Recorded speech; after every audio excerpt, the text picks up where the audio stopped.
Bring in Peter McGuire, who's joining us this morning, and the fact that we've got stimulus also having been cleared. We've got an uptick across commodities coming in today. Peter, good morning. Wanted to get your perspective first off, given the kind of volatility we've been seeing on global markets, also given what's happening on the yields. As Aisha said, lots of moving parts that we seem to have been tracking over the last week or so.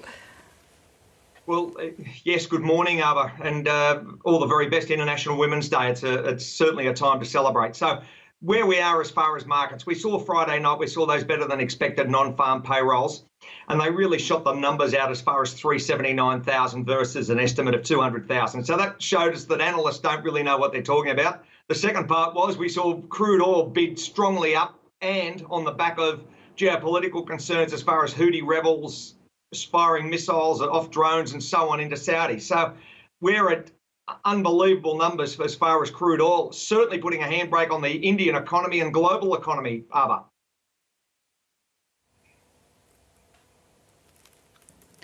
Absolutely. So are you worried about the kind of impact it may have going forward? Peter, what do you feel is the upper sort of limit for crude in the near term?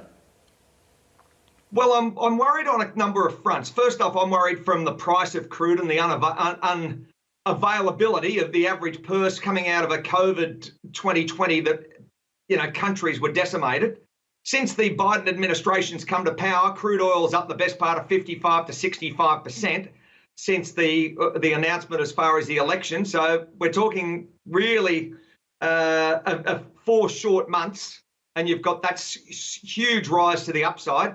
Secondly, you've got ongoing geopolitical concerns across that whole Middle Eastern basin, which is not a good sign for anyone. And the third sign is what impact that's going to have as far as higher input costs are for inflation moving forward, and whether bond yields have got to start coming up sooner than later.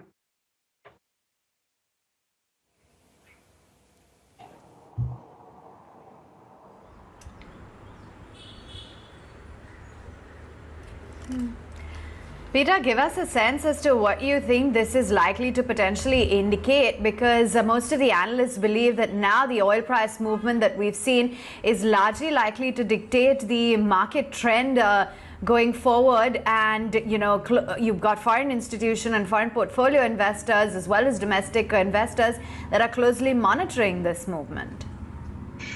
Well, no doubt. I mean, if you're a producer, you must be rubbing your hands with glee. It'd be like that every day, just more dollars going in the ka-ching as far as stronger US dollar and stronger energy prices. So the winners are the producers, the losers, and I just want to repeat that again, the losers are the retail man and woman on the street.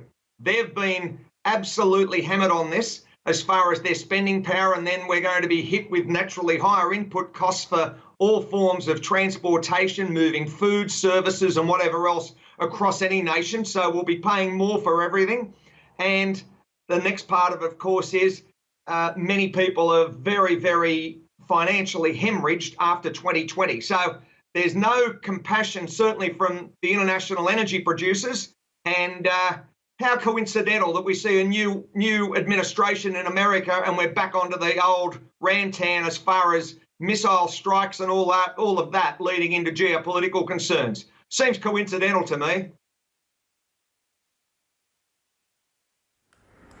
All right, Peter, we'll let you go on that note. Many thanks for joining in and sharing with us your thoughts on what's going on globally as we're continuing to monitor that movement on the crude oil prices bouncing above that $70 per barrel mark.